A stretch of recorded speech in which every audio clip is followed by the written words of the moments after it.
In this lesson, we will go over the information we need to solve alternating current circuit problems containing resistors, inductors, and capacitors.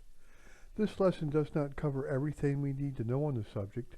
Additional information can be found in the General Aviation Maintenance Technician Handbook and in Acceptable Methods, Techniques, and Practices of Aircraft Inspection and Repair.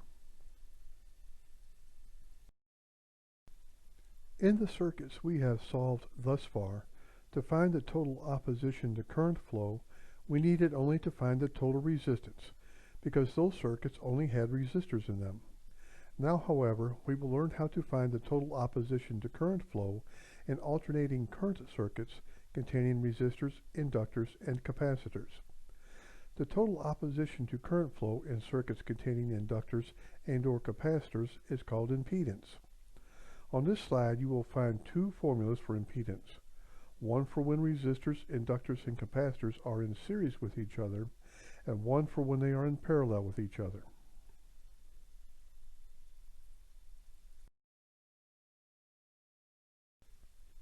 Current can still be determined from voltage using Ohm's law, but we need to substitute impedance for resistance when calculating total current in a circuit.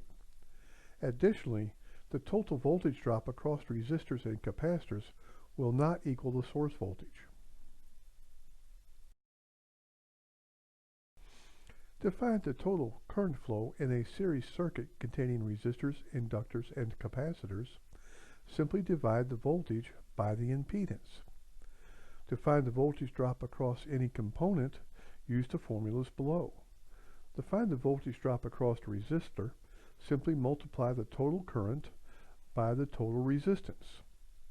To find the voltage drops across the inductors, simply multiply the total current by the inductive reactance.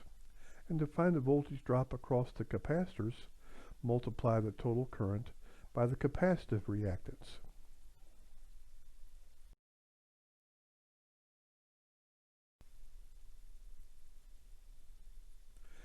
To find the total current flow in a parallel circuit consisting of resistors, inductors, and capacitors, simply divide the voltage by the impedance. To find the current flow through any component, for resistors, divide the voltage by the resistance. To find the current flow through the inductors, divide the voltage by the inductive reactance. And to find the current flow through the capacitors, divide the voltage by the capacitive reactance. The apparent power is the product of the source voltage and the total current. Power, remember, is produced only by those portions of voltage and current that are in phase with each other.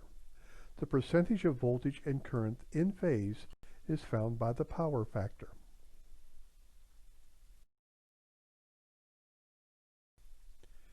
In a series circuit, the power factor is the ratio of the true power to the apparent power, and is equal to the voltage drop across the resistors divided by the total circuit voltage.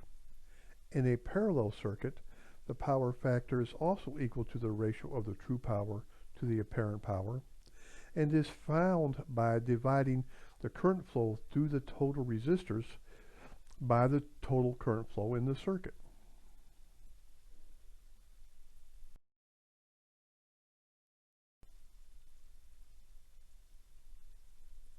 The phase angle is the angle whose cosine is the power factor.